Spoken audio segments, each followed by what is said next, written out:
So jawboning is when the government puts pressure on a private entity to make a certain decision on speech.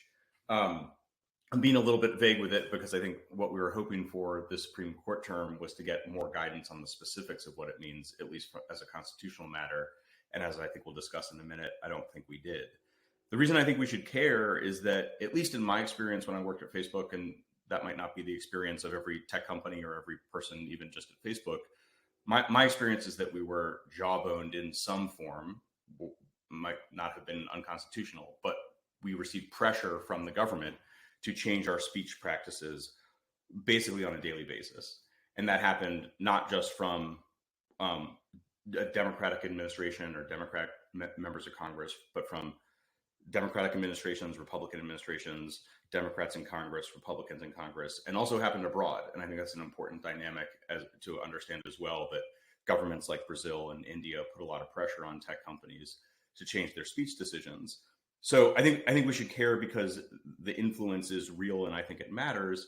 And I think it is problematic because it takes a bunch of conversations and debates about what speech should look like and puts them in the shadows as opposed to in the spotlight. And so companies will make their decisions in sort of private discussions or as a result of private pressure that they're receiving from government entities, rather than debates in Congress, for instance, on what the right parameters of something like Section 230 should be. Okay, Kate. The Supreme Court on Wednesday issues its big jawboning ruling. And once again, the big internet speech case fizzles out. This is becoming an annual June ritual. Tell us what this case was, and then we will get to the great fizzle out. But what was at issue in Murthy? So Murthy was a case that was brought by a number of individual plaintiffs and state AGs for Louisiana and Missouri. And the idea that it was brought against the Surgeon General, Vivek Murthy, and the Biden administration. And it was brought in the Western District of Louisiana. And in particular, just because of the structure of that court, the thing that they could basically guarantee in bringing the case in the Western District of Louisiana was that they would get one particular judge, John Doty, who is a Trump appointee. And so to kind of bring us back, what they were bringing this case about was basically a series of questions about how much the Biden administration had pushed the Biden administration through the CDC and through the Surgeon General and through the White House itself had pushed Twitter and other entities like Facebook to basically take down speech that was related to misinformation, particularly around COVID. And one of the things that came out in kind of some of the early stage of discovery was a number of documents and kind of correspondence that didn't look great, that showed some very kind of angry and forceful and foul language of like people in Washington screaming at people at the platforms that control what speech stays up and what speech comes down, asking them, to remove things. What isn't in the case, and this is really clear, is that that's not enough for jawboning. It's not just about asking, right? The government can ask. The government always asks. This is the entire dynamic between the government and private entities, is like trying to kind of make soft policy or to try to like get things done. In certain respects, we can get into what that means for speech in a second, but essentially, what there wasn't in this case, and this is something that the district court, didn't agree with at first, or still probably doesn't agree with, that the Supreme Court now agrees with, was there's just no traceability, which is essentially a causative factor. So there's no causation between, these calls from the government to take down certain types of content on online platforms and it actually coming down. And so there just was no injury. There was no injury to any of the plaintiffs. And so essentially what you had today with the fizzle out, or yesterday, what you had with the fizzle out was that you had a decision from Amy Coney Barrett and speaking for a six justice majority, saying like, listen, guys, there's no standing here. Like, not only did you, like, is your toe not broken? Like, we don't even, like, you barely stubbed your toe, and it had nothing to do with the government. There both wasn't like kind of like, it was not clear that you had any kind of significant kind of censorship by these platforms, and there is no like causation between the government making these calls and putting pressure on the platforms and the platforms listening.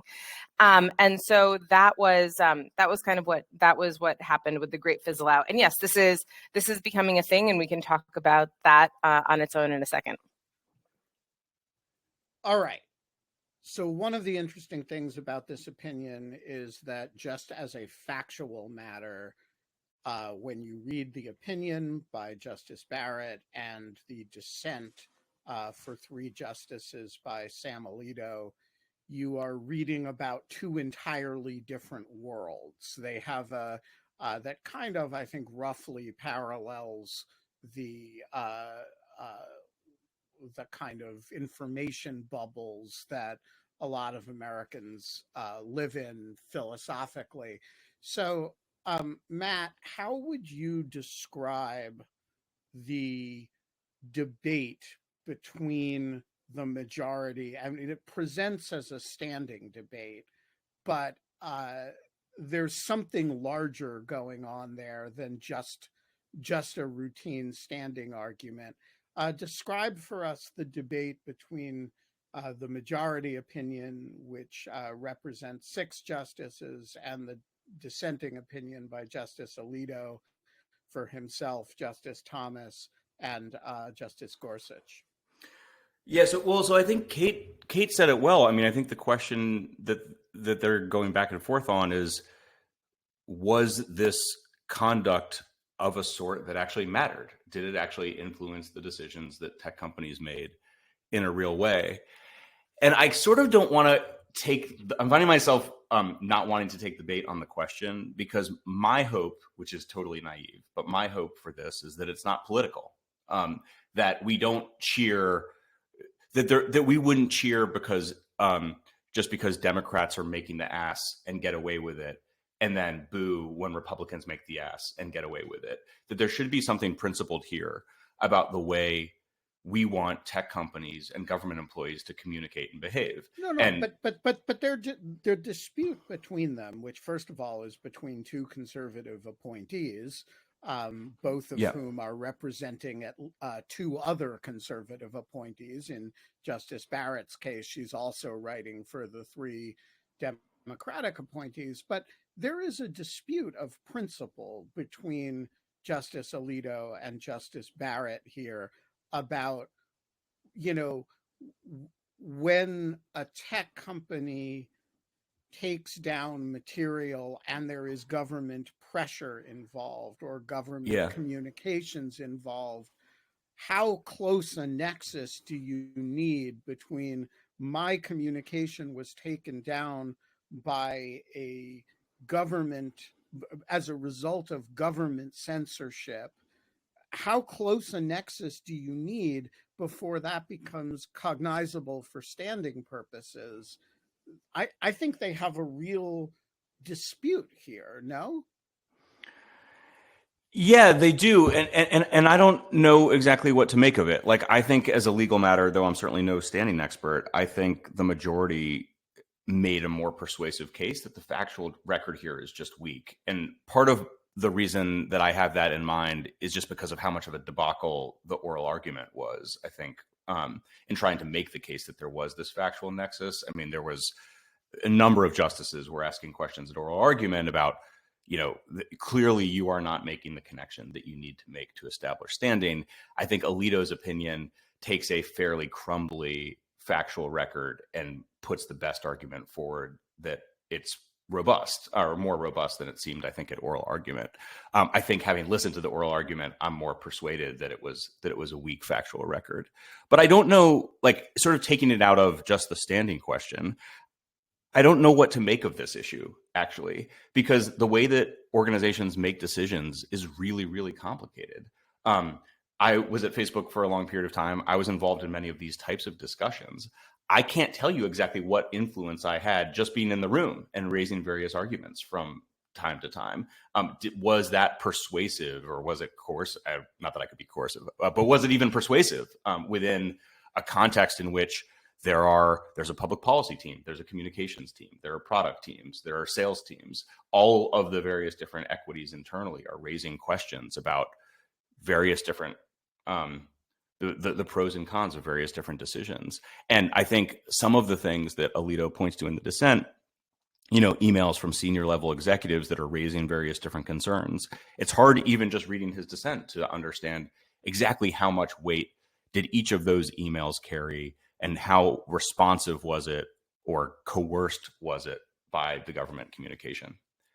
And I think for me, I should say for me, I think part of the motivation is that there is good legal work going on here. I think both in the majority and in the dissent, but the nature of a case, in my view, makes it ill-suited to really reconciling the issues that are at play here. All right. So Kate, how would you describe the dispute between them, and what do you think the role of politics is? It is, Matt is certainly correct. It's not just conservatives. It's not a conservative versus liberal dispute here, but it is true that all of the dissenters are conservatives. What's going on here? Yeah, so I'll just build on kind of what Matt said. So first of all, I think that it's really important to point out that jawboning is like, I think, a principles issue, and it should be a principles issue. Clearly, there should not be, when jawboning happens, I'm against jawboning. I think it's an actual problem. I think that we need better definitions around how it's laid out and what the traceability and the causation is, and what creates standing for it. That's still, as Matt points out, that's still something that we don't have any clarity on. The best thing that we have is Bantam Books, which is a case in which essentially you had a bunch of police officers go into a bookstore and say, it's a shame that these books are here. You wouldn't want to get any citations for your store, tickets at your store, or like have anything else like happen if like you should like maybe put these books away. So that was that's like the outward police power of kind of governments focusing on changing and restricting how a public business, facing business, publishes its speech, publishes its what it has a right to put in its windows, and what it has a right to carry on its shelves, and what it has a right to speak about. So I think that's I just want to put that out there, that I think that if anyone worth the salt doesn't think that this entire case was a bad idea, or that it didn't raise an issue that was on principle important. The problem was truly with not only from soup to nuts, in my opinion, this was political, because first of all, it started with Biden, it started with Trump, excuse me. The entire, there was this, and Trump would be more guilty of even by Alito standards. This was the irony in I don't think it's a well-reasoned dissent, to be totally honest. I think it's the crankiest of crank dissents. That essentially, Alito says at some point that because you can have an executive order, or you can have some type of executive action on Section 230, that's a real threat that could really coerce a company or platform into deciding to change their policies and speech or to take things down. Well, guess which president actually issued an executive order on Section 230? It was Trump, in 2020. Let's just kind of refresh that was kind of out there at the time. And so the idea, so I think it was kind of really, a real kind of irony that we had this go out, happen in this case brought against the Biden administration by these kind of characters. The second part was, as I said before, they forum shopped. They took it straight to a Trump judge. And that decision was just completely spurious and misstated the facts. There were a number of points in the oral arguments, and you saw it again in Barrett's opinion, in which the district court was clearly erroneous, misstated the record. And this is something Sotomayor called out the Louisiana Solicitor General on in oral arguments. There were a number of parts in which this was very, very obvious. So it's not just, I'm sorry, I'm not going to steel man, or I don't think Alito does a very good job steel manning their argument here. There were no facts. You can't take an idea that a legal idea that needs clarity, and then shove a bunch of bad facts at it and make good law. Like, you're not going to clean that up. That's not the place to clean this up. So, I mean, I guess on some abstract principle that I'm obviously for having clarity around what we mean around jawboning. I think the Bantam Book Standard is vague and we don't really know, and it means substantially coerced and all this other crap that, like, no one knows what it means. But like, there's tons of area of the law that need clarity. I don't want those to happen with this court and on these facts. So I was thrilled with this decision, to be totally frank. And I think that, like, it was political. And to get to kind of your underlying point, Ben, like, about why these keep fizzling out, it's because back in the Knight v. Biden case that the Knight First Amendment Institute brought around kind of around Trump's Twitter banning as a violation of the First Amendment that came out of the Second Circuit that was mooted, Thomas wrote this like long kind of opining concurrence saying we sure would like to have some internet law cases to deal with this issue of like private side censorship. And he basically put out a call for papers. And like, that's what he's gotten. Like, that's what's happened. And they've just picked some duds. Like, I mean, you get these records in and it's hard to read the whole record and to make a good judgment of what the facts really are and what's really there and on an application for writ. And they've just really picked some really bad duds. And then they just keep having to basically say, like, well, I guess there was no standing here. And is it because there's no standing in general, because there's no really underlying injury to all of these imaginary right-wing plaintiffs that think that they're being censored? I don't know. But like, there certainly isn't in the cases that they've been presenting. Sorry, end rant. Yeah, so I want to pick up on a few aspects of the rant. The first is I just want to see if we can all agree on what, so Alito in the introduction to his dissent singles out a particular plaintiff whose speech was taken down, I think by Facebook, and says, come on, this person clearly has standing.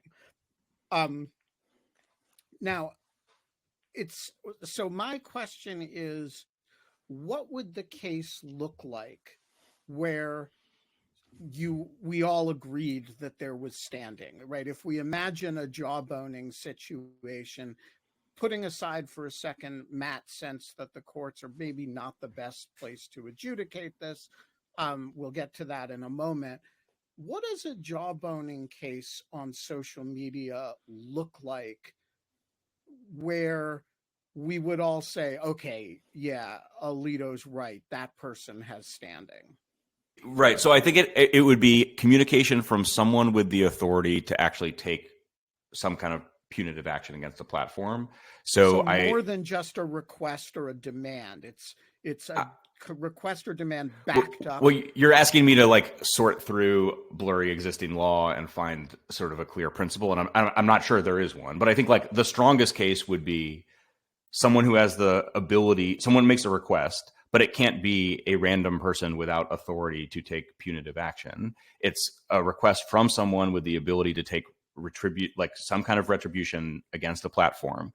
And that might mean not a member of Congress, which I think is sort of a bizarre way that this doctrine pushes, because like, is an individual member of Congress, even if they threaten to repeal 230, does that individual member of Congress actually have the ability to do that? I think, the last couple of years have suggested that's probably unlikely. So maybe it's the head of the antitrust division at the Justice Department. I don't know. That person also is probably not a person who's going to be very interested in individual pieces of COVID misinformation, for instance, but that person says to a platform, take down this content or we'll initiate an antitrust action against you. And then the platform would have to remove it. So you probably need something in the record of a communication from someone within the platform who has the authority to take that action, saying, based on the communication that we just received from the head of the antitrust division at the Justice Department, we need to remove this content now. And does it have to be content, like a specific piece of content about what if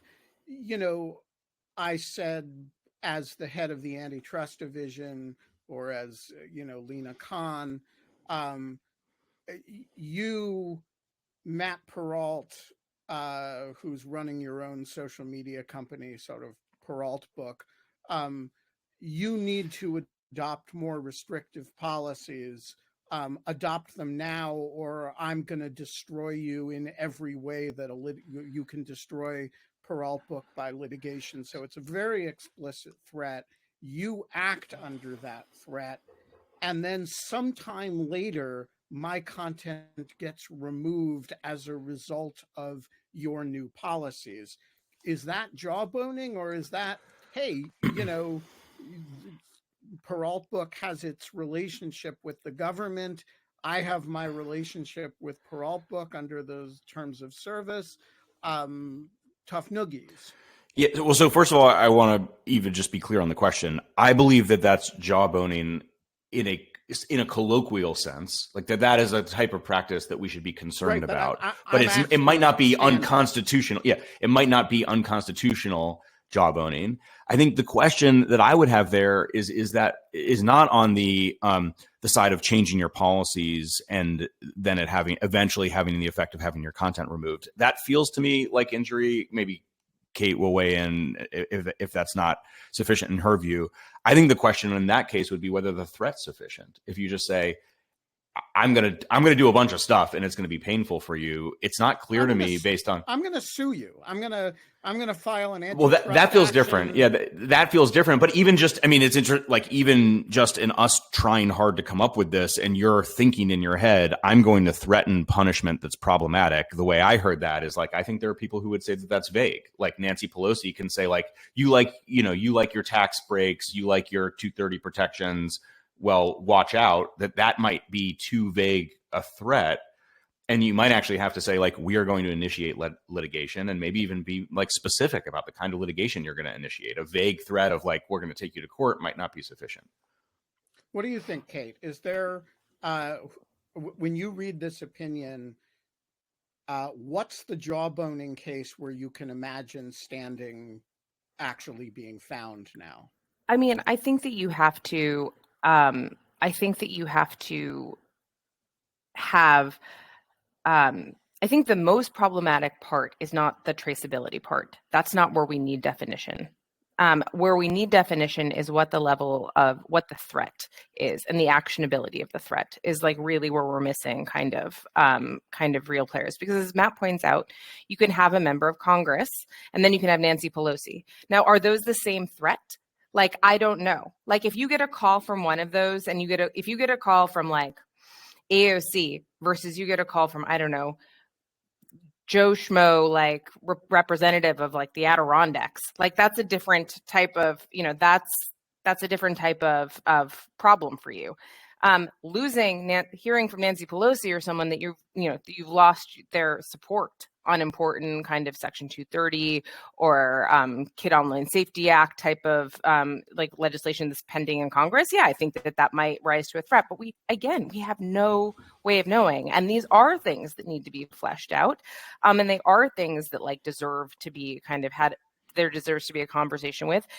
And I think I do want to like point out one thing that I think is really important here. There might be I think that there might be a tendency to take down or kind of pare back conservative speech because it tends towards a bunch of safety nets that were put in place during a period of time. And I kind of think like the problem moved to like kind of the Overton window has shifted. And so a lot of things are getting caught in the net that were not originally like, it was used to be fringe speech. And now it is like kind of slightly less fringy, like as we see a lot more of it. And so a lot of it's getting kind of caught in the net. That's one problem that you're seeing with online speech. There might be some type of broken toe, or there might be some type of real injury that is happening. The problem is that it might not be because of the government, and it probably maybe isn't. It's maybe just because a lot of the people that work in these tech companies do kind of have a certain type of bias or are kind of aligned on how they want the platforms to look and what they want the speech to look like on those platforms. And that's not against the First Amendment. So that is, or I guess we'll find out as soon as net choice comes down. But that's a different claim than a state action claim, like that the state is telling you to do these things. And that is why these cases are so thin. Like it might very well be that there are certain people, although I don't think those facts were alleged here, but there might be certain people that were became persona non grata and got censored on these platforms because of their right-wing views. But those were decisions that were made by a private platform, by private individuals against other private individuals, and that's just okay. There's nothing unconstitutional about that. What if they were, these platforms have systems in which basically anybody can complain about anybody. So presumably the government is not differently situated from Kate Klonick in that, you see a piece of potentially offending content, you can flag it for the platform. There is, once the government is the agent flagging it, a First Amendment consideration, right? There's A, should the government be doing that? But B, once the platform acts on it, are you in jawboning land? And I take it that the distinction that you're making is that if there's no threat of government action, then the government is merely whining, and whining is not a First Amendment jawboning problem. Sometimes it's not even whining. It's actually truly collaborative. Yoel Roth wrote a piece for the Knight Institute where he was highlighting the nature of his interactions when he was at Twitter with the FBI, which are consistent with my understanding of how the FBI often interacted with Facebook. It's collaborative and productive. So if the FBI is flagging terrorist content that is either illegal or a violation of a company's not illegal, but a violation of a company's terms, those dialogue, the company wants to have that information and is grateful to the FBI for raising that information. And I think the entire nature of those communications is often really different. It's not, even though it is coming from a government actor and a powerful government actor, the tone often is not threatening. Often it's between people who have a long running relationship. And so it's trusting. And I don't think they're fearing that if the FBI is unsuccessful in getting a piece of potential terrorism content removed, that all of a sudden the FBI is going to be trying to repeal Section 230. So I think it's very different. And Ben, even in your hypothetical, I think one sort of twist on it is you could imagine the inverse of what I'm describing, like an incredibly unproductive, some of the communications that came out in the record were kind of like name calling, expletives, sort of problematic, I think, in terms of just what you would expect in terms of good governance communications. You can imagine that coming in theory from the chair of the FTC or someone at the antitrust division. But the content at issue is content that a platform actually wants to take down on its own. Right. And so if it was an example of again, I don't think this is how most FBI communications are, but you can imagine someone with the ability to sue Facebook or Twitter, Facebook or X, raising in a very hostile, intimidating, coercive way some piece of terrorism-related content, and the platform saying, "Great, thanks so much, we'll take it down." I don't think that is unconstitutional jawboning either.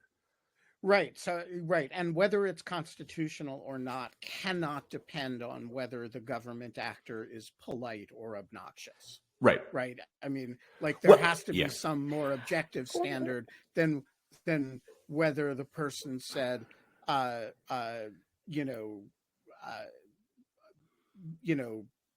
Kate, please, I want to flag this content for you. I think it violates your policies. Than if the person said, fucking take this down right now.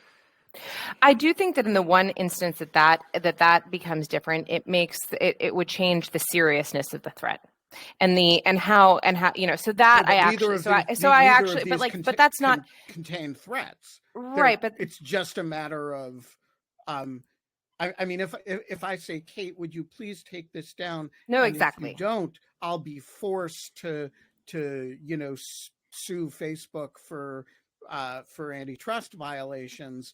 That's just as bad as if I say that same thing rudely, right? It can't depend on the hostility of the communication. I don't think the hostility should be sufficient, but I think it's an issue. Like my sense, I wasn't at Facebook at the time when Biden said Facebook's killing people, but you can imagine a different rhetoric of saying we have concerns about content that is being circulated on lots of media platforms, including technology platforms, that content we believe might be harmful in people's lives. I think the sense within companies about, wow, we need to take action because the government's coming for us, would be different if that was the kind of communication versus in public remarks saying Facebook is killing people. Okay. All right. So all of this leads us to the question, which is important for standing purposes, but it's also independently important for policy purposes. What's the difference between coercion and persuasion in this situation? The government is perfectly entitled to advise, apparently, companies that content may be damaging, that it may be violations of their terms of service. By the way, so is anybody else allowed to do that? On the other hand, we all agree that if there is coercion or a real threat of coercion, that gets into some unattractive territory for constitutional purposes. So, Matt and then Kate, is there a line we can draw here? So I don't know if it's a Freudian slip on your part, but I like your division between advisory and coercion, but that's not actually the legal test. The legal test isn't advising or educational or informative communication on one side and coercion on the other. It's persuasion and coercion. And I don't know what the line is between those two terms. It seems like an incredibly narrow gap. And I think the funny thing about it, and Kate may be able to explain how this came to be, the funny thing about it is that the Bantam case doesn't actually say coercion on one hand and persuasion on the other. So I'm not a First Amendment scholar like Kate is, so I hadn't read Bantam books. So I read it relatively recently, at some point in the last couple of months. And the line in the case that mentions coercion actually has persuasion right next to it and uses it sort of as a synonym. So it says, though the commission is limited to informal sanctions, the threat of invoking legal sanctions and other means of coercion, persuasion, and intimidation, the record amply demonstrates that the commission deliberately set about to achieve the suppression of publications deemed objectionable. Coercion and persuasion in that sentence appear as synonyms. And then the thing that the court is talking about as being problematic is deliberately setting about to achieve the suppression of publications deemed objectionable. And I think that's what's happening in these cases. And it's not clear necessarily it's coercion, but it is setting about to achieve the suppression of publications. And so I think this test that we have, that I think as a doctrinal legal matter is now relatively clear. There was a case earlier this term. We thought we were going to get the guidance in Murthy. We actually got it in an NRA case. So the guidance is clear that the coercion persuasion test lives on. I just don't think practitioners know what that means. Kate, is this a viable line? I mean, this is one of the biggest issues of why, I mean, I think that a lot of legal scholars are like, yeah, we could use some clarity on this. And this case raises some important issues. And I think that Matt is right. I think that, I think that sometimes I'm a person who tends to read Supreme Court decisions and not think that every single word is often like so precisely chosen. So like when you have a string of similar words like that, I kind of think that like that is just like kind of maybe sometimes just a human writing things that all seem like the same thing when they're thinking about them together. And when they are picked apart might have slightly different meanings. And I think that that is very true. And we don't have great clarity around that. And that's something that needs to happen. But that is a remedies question. And I think that it is, I think that that is specifically something that in particular, this fact pattern was not equipped to kind of provide any clarity on. And in the way that we want there to be kind of more clarity about what the difference is between persuasion and coercion, that would have better institutional capacity elsewhere. All right. I want to turn to what the heck we do about this, since we seem to not be likely to resolve it in litigation over COVID disinformation. And yet, to go back to Matt's original point, it would be worth having a principled adjudication of this question by one means or another, if you're a conservative who believes that conservative speech is being suppressed at government request by the platforms, that's a problem. If you're a liberal who's a little bit afraid of what platforms are going to do during a second Trump administration, it's also a problem. So, Matt, you have a proposal on this. What are you suggesting? So I thought an executive order would be a useful vehicle for dealing with this. And I thought a useful analogy is ethics executive orders, which are not mandated by law. They're not about what's constitutional and what's unconstitutional. They're about how governments want their employees to behave. And they're usually issued on day one of a new administration. And the idea is for this administration, here are principles that we think should guide the behavior, the conduct of administration employees. So my thought was that hopefully in January 2025, alongside or as part of an ethics executive order, you would have an administration issue guidance on how it should communicate about speech-related decisions with private entities. And then I provided a whole bunch of different options for what that might look like. I'm less wedded to the idea that like any of those particular components are critical or vital, and more that I think an executive order of some sort would be a vehicle that an administration can use to set up some guardrails here. Kate, what do you think of the idea of solving this problem by executive order? It's principally a problem of government speech, federal government speech, and the president can regulate federal government speech. What do you think? I mean, I generally am not a fan of executive orders, so I think that I'll start there. I don't think that they are, I don't think that they're the best way for not only lasting kind of change, but I don't think that they're, I don't think that this is. This is principally not something that should be coming from the least democratic of the branches, or maybe not the least democratic, but like the second to least democratic of the branches. The other thing is that I don't think it's just very practical, because an executive order needs like a fair amount of it needs like an audience and a constituency group to kind of stand behind kind of creating something like that. And that's just not something that's going to happen with jawboning.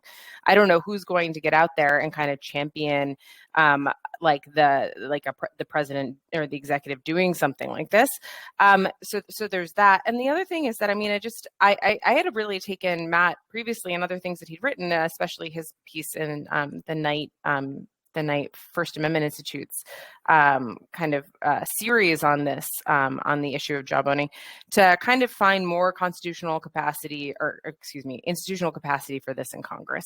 And I still feel that way. I think that the institutional capacity for this is going to be in Congress. I think that drawing out those lines is something that Congress would be best suited to do. Actually, I just don't think I think it's a problem, but I don't think that this is a problem that is in such a hurry and a need for an answer that we need some type of executive order on it. Like, that's not something that I think that needs to happen right now. In particular, like for what? Like if if Biden decided to issue that now and he lost the election, that executive order would be good for all of a solid 6 months. So I guess there's I would like there to be more clarity around this. I just don't see the practical kind of reality of it coming through an EO. So let me ask you about that, Matt, because one possible answer to this whole set of problems is that it's not really that much of a problem. That if you don't have a party withstanding, it's really because the underlying conduct isn't that bad and doesn't actually affect real people in a direct enough way to matter very much. You don't have injury, in fact, traceable to some government action. And these are actions that, social media policies are actions that affect millions of people's speech. If you can't trace it to government behavior, it's probably because it's not really traceable to government behavior. Why should I not react to this with infinite complacency? Yeah, there's no standing. It's actually because there's no problem. Yeah, I think that I want to just really quickly add something here to what you just kind of how you frame this question that I'd also like to ask Matt, which is that if you do have this issue of jawboning and you have this problem of the platforms making these decisions on their own or even at perhaps the behest of government, that there's something also about this that I think that Matt is in a great position to also answer a question on, which is like at the same time, everyone's been like really complaining about how slavish these platforms are to their economics, to their bottom line.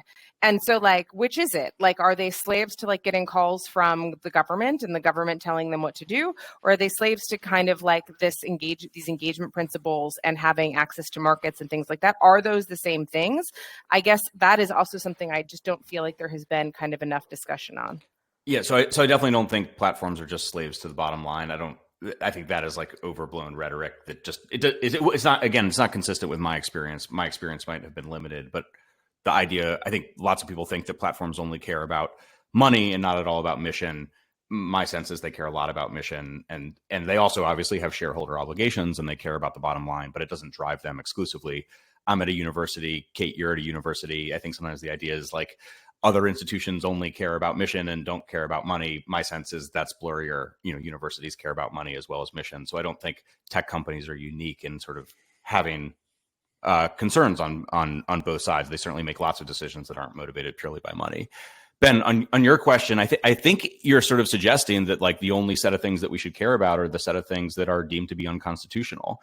And I don't think that's right here. And I don't think it's right in lots of areas. So one good example is hate speech is constitutionally protected speech. And I think it should be. I don't see in the future a Supreme Court decision that rules that you can regulate, you can ban hate speech. But I think we would probably all agree that in your conduct as people, or if you were government employees, that engaging in lots of hate speech wouldn't be sort of best practices or favored conduct. And so I think there's a lot of stuff that exists beyond the reach of the law, and for very good reason. Like, I don't think the Supreme Court should relax its standing doctrine just so it can bring in some jawboning cases. I think it's important that the bar is high in court. I think the question is that sufficient? And my view is that governments are able to exert a lot of pressure on tech companies to take decisions about the content that we want to see and the content that's lawful or permitted out of public debate and out of public discussion, and puts it in the shadows in ways that I think result in platforms making suboptimal decisions that don't benefit their users.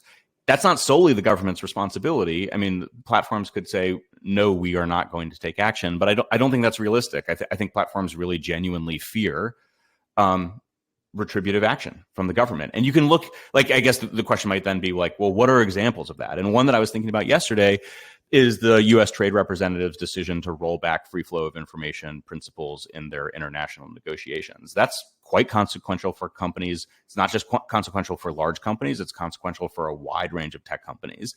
And I think if could you make an argument? I think it is hard to make an argument that decision has nothing to do with the nature of interactions between tech companies and the government over a long period of time.